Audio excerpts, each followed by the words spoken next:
Good morning students, स्वागत है आप सभी का एक और नई वीडियो में। आज हम करने जा रहे हैं विज्ञान की वर्कशीट नंबर 13 जो कि क्लास 9th की वर्कशीट है। और ये जो वर्कशीट है वो है 4 अगस्त 2021 की। आज का हमारा टॉपिक है विलयन, जिसको इंग्लिश में सॉल्यूशन बोलते हैं। विलयन बनता किस तरह से, जब हम विलय को किसी विलायक के अंदर मिक्स करते हैं, डालते हैं, तो विलयन का फॉर्मेशन होता है, यानी विलयन बनता है। तो सबसे पहला जो क्वेश्चन दिमाग में आता है वो ये होता है कि विलयन होता है क्या आखिरकार। तो यहाँ लिखा है 2 या 2 से अधिक पदार्थों के समांगी मिश्रण को विलयन कहा जाता है, जैसे चीनी का घोल, टिंचर आयोडीन, ठीक है, वातित पेय और पीतल इत्यादि। इसमें क्या है, देखो एक याद रखना, जब विलयन तभी बनता है जब विलय और विलायक आपस में मिक्स होते हैं, यानी विलय को विलायक के अंदर डाला जाता है और उसको अच्छे से मिलाया जाता है तो विलयन बनता है। एक विलयन के 2 भाग होते हैं, विलय और विलायक। विलायक विलयन का ऐसा घटक है जिसकी मात्रा विलय से अधिक होती है। देखो जैसे ORS के विलयन को बनाने के लिए हमें क्या चाहिए, पानी में चीनी और नमक घोलते हैं हम, ठीक है। और पानी जो होता है, पानी ज़्यादा मात्रा में होता है और जो चीनी और नमक है वो होती है कम मात्रा में। तो चीनी और नमक क्या होगी, विलय कहलाएगी, और जो पानी है वो क्या कहलाएगा, विलायक। वही आपको समझना है। यहाँ पे लिखा भी है कि यहाँ पे पानी क्या है, विलायक है, और चीनी और नमक दोनों क्या है, विलय है। एक चीज़ ध्यान रखनी है, जिन पदार्थ की मात्रा कम होगी वो विलय कहलाएगा, और जिन पदार्थ की मात्रा ज़्यादा होगी विलयन के अंदर वो कहलाएंगे विलायक। आगे देखते हैं। यहाँ पे हम बता रखा है कि विलयन को आमतौर पर केवल ऐसे तरल पदार्थ के रूप में समझा जाता है जिसमें ठोस, द्रव या गैस मिले या घुले हों, लेकिन प्रकृति में जलीय विलयन के अलावा ठोस विलयन जैसे मिश्र धातु, मिट्टी, गैसीय विलयन जैसे वायु भी होते हैं, ठीक है। तो विलयन का मतलब ये नहीं कि जो सिर्फ लिक्विड चीज़ है यानी तरल चीज़ें वही विलयन कहलाएंगी, नहीं। इसके अलावा जितनी भी सॉलिड चीज़ें, जैसे मान लो मिश्र धातु की बात करें हम, तो पीतल, देखो पीतल एक मिश्र धातु है, उसके अंदर क्या है, 2 धातुएं आपस में मिक्स होती है पूरी तरह से, तो वो भी एक विलयन का एग्जाम्पल है, पर वो ठोस विलयन का एग्जाम्पल है। वैसे जितने भी गैसीय विलयन है, हमारी हवा है तो हवा के अंदर देखो कई सारी गैसेज है, जैसे नाइट्रोजन, ऑक्सीजन, कार्बन डाइऑक्साइड, वो सारी की सारी गैसेज काफ़ी पूरी तरह से मिली हुई हैं, घुली हुई हैं, तो वो क्या है, गैसीय विलयन का एग्जाम्पल है। यहाँ पे विलयन के कुछ गुण लिखे हुए हैं जो कि काफ़ी ज़रूरी है, ठीक है, आपके लिए, तो इनको पढ़ना है हमें। सबसे पहले लिखा है कि विलयन एक समांगी एवं अस्थायी मिश्रण होता है। जैसे मान लो आपने चीनी को घोला पानी के अंदर, तो चीनी के जो पार्टिकल्स, जो कण होंगे वो पूरी तरह से घुल जाएंगे, और घुलने के बाद क्या हो जाएंगे, बिल्कुल अस्थायी मिश्रण होगा ये, ठीक है। इसको हम, ऐसा नहीं होगा कि इसके सारे पार्टिकल, सारे कण नीचे बैठ जाएंगे, ऐसा नहीं होता, ये अस्थायी मिश्रण होता है। विलयन के कणों का आकार इतना छोटा यानी 1 नैनोमीटर होता है कि उन्हें केवल आँख से नहीं देखा जा सकता। विलयन के कणों को देखने के लिए हमें माइक्रोस्कोप का यूज़ करना पड़ता है। इसके बाद आगे देखो, यहाँ पे लिखा है कि अपने छोटे आकार के कारण विलयन के कण गुजर रहे प्रकाश की किरण को फैलाते नहीं हैं, इसलिए विलयन में प्रकाश का मार्ग नहीं दिखाई देता। जैसे अगर मान लो आपने एक गिलास लिए और गिलास के अंदर मतलब पानी था, पानी के अंदर आपने चीनी घोल दी। अब चीनी पूरी तरह से घुलने के बाद क्या है, इसके जो कण हैं वो बहुत छोटे छोटे कणों में बट गए हैं।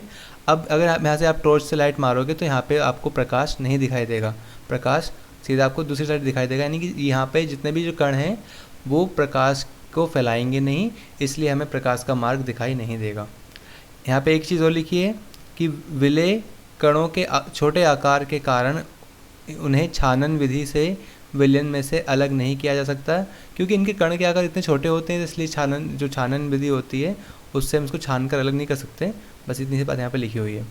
अब यहाँ पे क्या दे रखा है, अब यहाँ पे हमें बता रखा है कि जो निम्न प्रश्न हमें उनके उत्तर देने हैं। पहला प्रश्न बोल रहा है कि विलयन क्या है, उदाहरण सहित बताइए। तो फर्स्ट का आंसर तो आप वर्कशीट के अंदर से ही कर सकते हो, ऊपर से देखो, इसको यहाँ से लिख सकते हो कि 2 या 2 से अधिक पदार्थों के समांगी मिश्रण को विलयन कहा जाता है, जैसे चीनी का घोल, टिंचर आयोडीन, वातीय पेय और पीतल इत्यादि। यहाँ से लेकर यहाँ तक ये जो है फर्स्ट का आंसर है। आप इसको यहीं से ही देख के लिख सकते हो और इसे याद कर सकते हो। आगे बढ़ते हैं। क्वेश्चन सेकंड है, वो लिखा है विलय और विलायक को परिभाषित कीजिए। हमें बताना है कि विलय क्या होता है और विलायक क्या होता है। देखो, वह पदार्थ जो कम मात्रा में होता है विलयन के अंदर उसको बोलते हैं विलय, और जो ज़्यादा मात्रा में होता है उसको बोलते हैं विलायक। तो इसको लिखना किस तरीके से, इसको आप इस तरीके से यहाँ पे देख के लिख सकते हो। विलय लिखना और विलय के सामने लिखना कि किसी विलयन में जो पदार्थ कम मात्रा में होता है उस पदार्थ को विलय कहते हैं।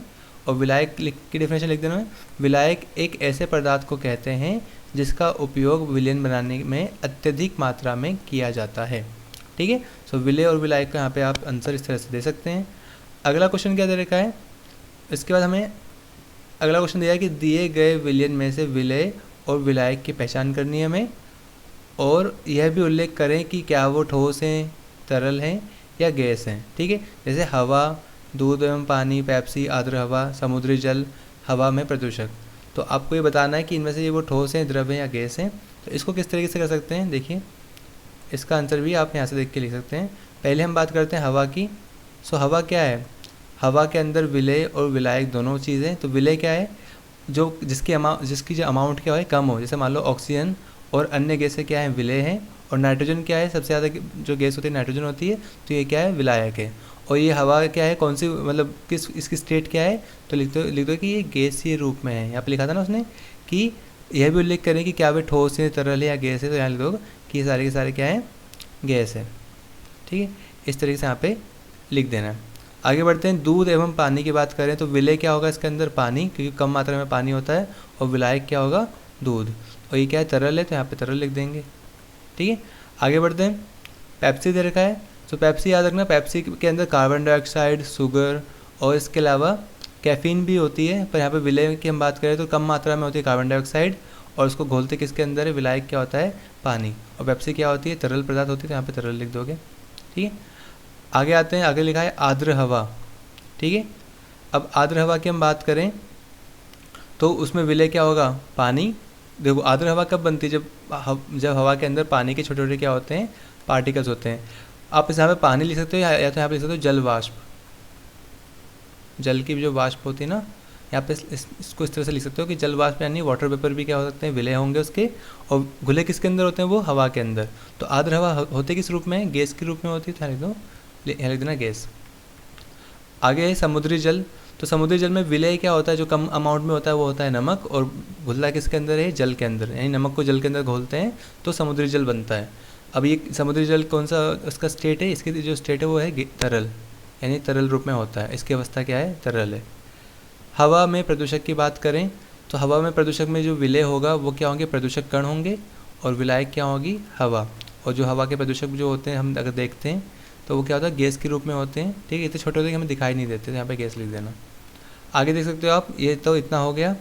इसके बाद क्या दे रखा था हमें, उसने क्वेश्चन नंबर 4 कहा है कि एक विलयन के गुणधर्म लिखो। सो विलयन के गुणधर्म लिखने के लिए आपको वर्कशीट का ही यूज़ करना है। विलयन के गुणधर्म आपको यहाँ पे सारे मिल जाएंगे। यहाँ पे ये जो ना विलयन के गुण ये लिख के, या विलयन के गुणधर्म लिख के आप इसका आंसर लिखना स्टार्ट कर देना। ये 4th क्वेश्चन है शायद से, हाँ ये 4th क्वेश्चन। तो 4th क्वेश्चन का जो आंसर है ये पूरा का पूरा यहाँ से लेके यहाँ तक दे रखा है, इसको आपको लिख देना है। आगे आते हैं, क्वेश्चन नंबर 5 लिखा है यहाँ पे, जलीय विलयन क्या है, एक उदाहरण सहित बताइए। तो जलीय विलयन को आपको परिभाषित करना है। तो आप लिख सकते हैं कि किसी विलय पदार्थ को जल में घोलने के बाद जो तरल पदार्थ प्राप्त होता है उसे जलीय विलयन कहते हैं।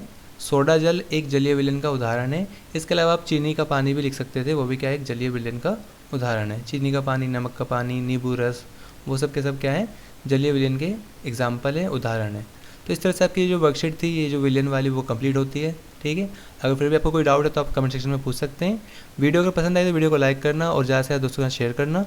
सारी वर्कशीट की सोल्यूशन टाइम पे पाने के लिए और हमको सपोर्ट करने के लिए, हमें सपोर्ट करने के लिए चैनल को सब्सक्राइब भी कर लेना। मिलते हैं अगली वीडियो में, तब तक के लिए stay safe and keep learning.